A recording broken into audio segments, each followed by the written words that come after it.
The tragic yet true story of the doll spy, Velvalee Dickinson. The world has known about spies since there was conflict between countries. But a doll spy? Who would use dolls to betray the United States of America in a time of war? Valvoli Malvina Blucher was born in Sacramento, California in 1893. Her parents were of German descent, but one was born in Virginia and the other was born in Kentucky. Both parents died when Velvalee was a young adult. After graduating from the Sacramento High School, Velvalee studied Japanese for a while in Berkeley, but eventually left that pursuit because of its difficulty. She was employed in a bank and eventually as a bookkeeper in a brokerage company owned by the man who would become her future third husband, Lee Taylor Dickinson. The company had many Japanese clients in the 1930s, and the couple had numerous friends and guests in their home that were Japanese. Velvalee, not more than 5 feet tall, often dressed in authentic Japanese attire on these occasions and surrounded herself with books about Japanese culture, music, and customs. She also had Japanese jewelry and silver, as well as valuable pictures. Through those connections, she met Japanese diplomats and military officials.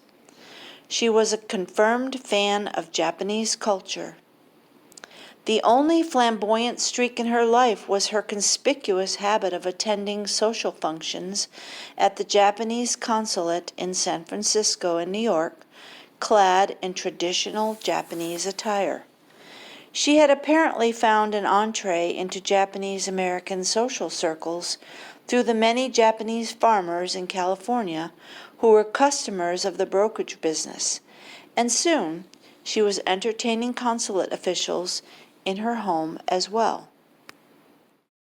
In 1934, Velvalee began to collect dolls when she was 41 years old.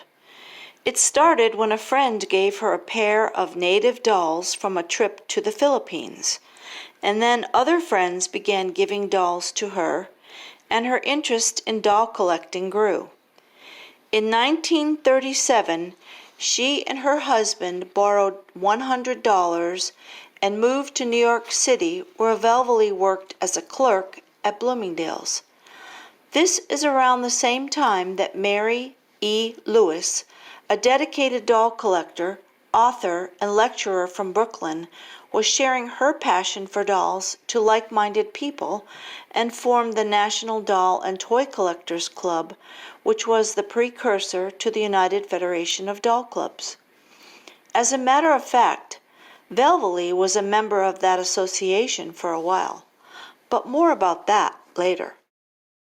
Velvalee opened her own doll shop called Velvalee Dickinson Doll Shop, located at 718 Madison Avenue, in October of 1941. Her business was located in a very fashionable and spacious storefront, and the Dickinsons lived nearby. Her clientele eventually numbered into the thousands and included movie and Broadway stars, social celebrities, as well as the regular Mr. or Mrs. John Q. Public. There is a photo of Mary Lewis, who is the founder of the National Doll and Toy Collector Club of New York City, which later became the United Federation of Doll Clubs in 1949. Mrs. Lewis is holding a pair of souvenir dolls she may have purchased from Velvalee Dickinson in her shop on Madison Avenue. Other known doll artists sold their dolls in Velvalee's shop, such as Edith Flack Ackley and Emma Clear. Velvalee worked hard to provide all prices of dolls for her clients. In a large ad she placed in Doll News, the official newsletter of the National Doll and Toy Collectors of New York, she advertised a 7-inch cloth doll from Palestine at $5 for a group of 3. Japanese dolls at $10, Chad Valley Royal Children dolls for $10 to $15, and cloth dolls for $1. She was an aggressive and creative marketer and wrote articles for journals that specialized in antiques. It was primarily through Velvalee's frequent correspondence with clients and other doll collectors that gave her doll shop the most notice. She wrote to clients, "We have dolls from nearly every country in the world and state in the United States." And she traveled around the country making a name for herself as an expert in rare dolls. In the early 1940s, her opinion was sought and respected on all doll subjects, and she became somewhat of a doll celebrity. Sadly, as the doll business grew, so did the debts for Lee's constant medical problems, which grew steadily worse. Lee Dickinson was in poor health and suffered from a serious heart ailment, but continued to take care of the accounting and business transactions for the doll shop, including sales and purchase of large doll collections for resale. Sadly, Lee passed away from a heart ailment in 1943. By then, Velvalee built up a decent mail-order business for her dolls. But, and now comes the most intriguing and mysterious part, this tiny doll dealer, who had a good business and lived in New York City during the war, was accused of being a bigger spy than either Tokyo Rose or Axis Sally. In early 1939, she had joined the Doll Collectors of America with its headquarters in Fort Edward, New York. She also became a member of the Toy Collectors Club of New York, one of the units of the United Federation of Dolls Clubs. She was already on her home country's radar for participating in what seemed like some mighty fishy business. The FBI's blog entry on her specifies that the FBI's interest in Mrs. Dickinson stemmed from a letter about dolls, which was intercepted by wartime censors because of its unusual contents and brought to the Bureau's attention in February 1942. The letter, purportedly from a Portland, Oregon woman to an individual in Buenos Aires, Argentina, dealt with a, quote, wonderful doll hospital, end quote, and observed that the writer had left her 3 old English dolls for repair. Also mentioned in the letter were fishnets and balloons. The FBI laboratory cryptographers examined the letter and eventually concluded that the 3 old English dolls probably were 3 warships, and the doll hospital was a shipyard where repairs were made. They further concluded that the fishing nets referred to submarine nets protecting ports on the West Coast, and that the reference to balloons was intended to convey information about other defense installations on the West Coast. The Portland woman's letter, it turns out, was not an isolated curiosity, as 4 other women reported receiving mysterious return-to-sender letters typewritten with what were later found to be forged signatures. The only thing the women had in common was their interest in dolls and the fact that they had all done business with a certain New York doll merchant, Velvalee Dickinson. The FBI matched one of the letters to Velvalee's own typewriter, and based on the postmarks, they were able to trace the other letters back to typewriters made available to hotel guests in cities up and down the West Coast, hotels that the Dickinsons had just happened to have been visiting at the time the letters were sent in early 1942. What the aspiring spy did not realize is that her Buenos Aires connection had fled after a blown cover. Hence all those address unavailable bounce backs, which meant that her Japanese contact did not receive and disperse Velvalee's doll-themed coded missives. Here is an example of one of the letters. I just secured a lovely Siamese temple dancer.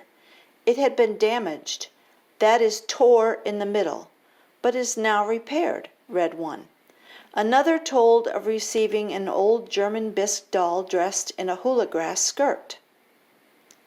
It did not take the FBI analysts very long to match up the dolls with recent United States naval ship movements into and out of repair yards on the West Coast. The dolls' nationalities referred to the type of ship. For example, Siamese were aircraft carriers. The doll with the hula skirt matched the ship recently arrived in Seattle from Hawaii. But how did Velvalee learn this confidential information? She was present at many social gatherings on or near military bases due to her doll connections, and she was a very good listener and needed money. But Velvalee's real downfall came when the FBI started looking into her finances. Despite attracting customers from around the country, she had been struggling and borrowing money until 1942. In 1943, money in her possession was traced to Japanese officials. A subsequent search of her safety deposit box revealed $13,000 in similarly traceable bills that led directly to a high-ranking Japanese naval inspector's office in New York City. Based on the results of the FBI's investigation, Bureau agents arrested Velvalee Dickinson in 1944 in the bank vault where she kept her safety deposit box. She did not go quietly, however. She kicked and screamed at the burly men and resisted arrest. She was indicted by the federal grand jury in the Southern District of New York for violation of the censorship statutes, conviction of which could result in a maximum penalty of 10 years in prison and a $10,000 fine. She pleaded not guilty and was held in lieu of $25,000 bail. Mrs. Dickinson had told the arresting agents that the money in the safety deposit box had come from insurance companies, a savings account, and her doll business. Upon interview later, Mrs. Dickinson stated that the money in the box actually had come from her husband. She alleged that she found this money hidden in her husband's bed at the time of his death. Mrs. Dickinson said that her husband had not told her the source of the money, but she believed it might have come from the Japanese consul in New York City. She tried to blame her husband for being a spy. Meanwhile, information compiled as a result of the FBI's continuing investigation resulted in another indictment of Mrs. Dickinson in May of 1944, this time on charges of violating the espionage statutes, the Registration Act of 1917, and the censorship statutes. She pleaded not guilty, and her bail of $25,000 was continued. In July of 1944, an agreement was made between the U.S. Attorney and Mrs. Dickinson's attorney, whereby the Espionage and Registration Act indictments were dismissed, and Mrs. Dickinson pleaded guilty to the censorship violation and promised to furnish information in her possession concerning Japanese intelligence activities.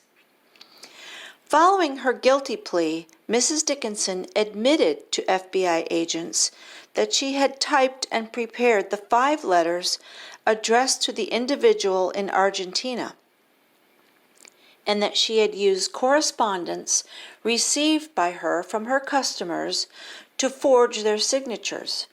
She claimed that the information incorporated in her letters was obtained through questioning innocent and unwitting citizens in the Seattle area around the Bremerton Navy Yard, in similar venues in San Francisco and from her personal observation. She stated that the letters transmitted information about aircraft carriers and battleships damaged at Pearl Harbor, and that the names of the dolls appearing in the letters referred to these types of vessels. At about the same time, the doll community also removed Velvalee from its membership based on her suspicious activities. In August of 1944, Velvalee Dickinson appeared in court for sentencing. As the sentence was imposed, the court commented, "It is hard to believe that some people do not realize that our country is engaged in a life and death struggle. Any help given to the enemy means the death of an American boy or boys who are fighting for our national security. You, as a natural-born citizen, having a university education, and selling out to the Japanese, were certainly engaged in espionage. I think that you have been given every consideration by the government. The indictment to which you have pleaded guilty is a serious matter. It borders close to treason.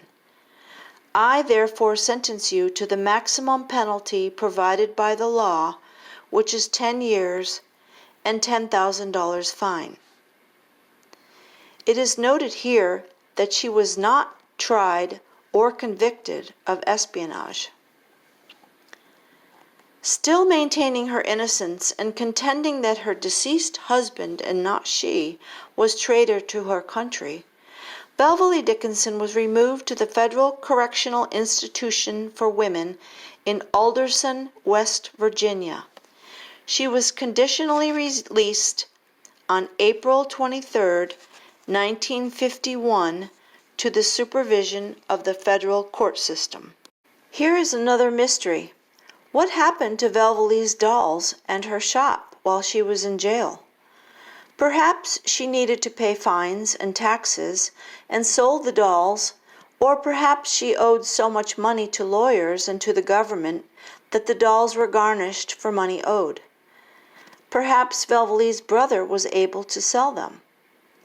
What became of her brother? He had been followed as part of the investigation in 1943, and when she was arrested, his trail stopped. She was caught, and the case disappeared. He did marry after his sister went to prison, but then the trail ends. Here is another mystery. Eunice Kennedy, who was not yet Shriver, was doing research for a women's program she started at the prison and befriended Velvalee. It is not known if Eunice had anything to do with Velvalee's early release, but she hired Valvoli as her administrative assistant and invited Velvalee to her star-studded wedding to Sergeant Shriver. The family kept in touch, and Ethel Kennedy, who was Bobby Kennedy's wife, owned a doll purchased at Velvalee's shop some years before. Velvalee, who changed her name to Catherine according to Barbara Casey, the author of The Doll Woman's Spy, and died quietly in California in 1980 at age 87, some 30 years after her release from prison. Dickinson's story is strange, but the doll business could have been responsible for a lot more destruction in World War II than what had happened if Velvalee's letters had been received by the Japanese. It took a long time to crack the code of Velvalee's letters. The cryptanalyst who initially cracked Velvalee's letters was Elizabeth Smith Friedman, the first female code cracker. She was born in 1892 in Indiana and was a teacher and a principal before becoming a government message solver long before World War II. She married William Friedman in Washington, D.C., the man who revolutionized the science of cryptology, which is a word he coined. Elizabeth's work led her to the doll woman spy, Velvalee Dickinson, during Velvalee's trial. When other men failed at solving the mystery of the letters, Elizabeth cracked the code and gathered information that ultimately led to Velvalee's conviction. Both of these women were very famous in their time, but for entirely different reasons. But Valvoli and her dolls could have been responsible for a much greater disaster during World War II if the doll lady spy had continued to use her dolls and doll connections to gather information for the Japanese.